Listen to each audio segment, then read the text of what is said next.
રાજ્યના વાહન વ્યવહાર મંત્રી જે શહેરના છે તે જ શહેરના એસટી બસ ડેપોમાં તંત્રની બેદરકારીના દ્રશ્યો જોવા મળી રહ્યા છે। બસ ડેપોમાં તંત્ર મસ્ત અને પ્રજા ત્રસ્ત હોય તેવો ઘાટ વારંવાર સર્જાતા લોકોને હેરાનગતિ થાય છે। તેમાં સુરત એસટી બસ ડેપોના શૌચાલયમાં પાણીનો નળ તૂટી જવાથી સેંકડો લીટર પાણી વેડફાઈ રહ્યું હતું। જો કે મુસાફરો દ્વારા અનેકવાર ફરિયાદ કરવા છતાં તંત્રએ આંખ આડા કાન કર્યા હતા। બસ ડેપોના શૌચાલયનો ઉપયોગ પણ મુસાફરો સારી રીતે કરી શકતા નથી, જેથી તેઓમાં આક્રોશ જોવા મળી રહ્યો છે।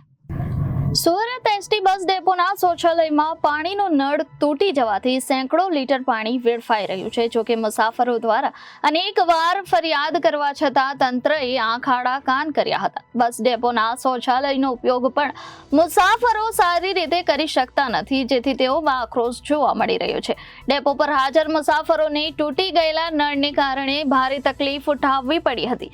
મુસાફરોએ પૂછપરછ બારી પર જઈને ફરિયાદ પણ કરી, પરંતુ ત્યાં હાજર કર્મચારીએ માણસ આવશે તેમ કહીને કર્મચારીઓએ પોતાનું દાયિત્વ ટાળી દીધું। કલાકો સુધી તંત્રની કોઈ કાર્યવાહી ન કરતા બસ ડેપોના શૌચાલયમાં પાણીના ફુવારા ઉડી રહ્યા હતા અને અસંખ્ય લીટર પાણીનો બગાડ થતો રહ્યો।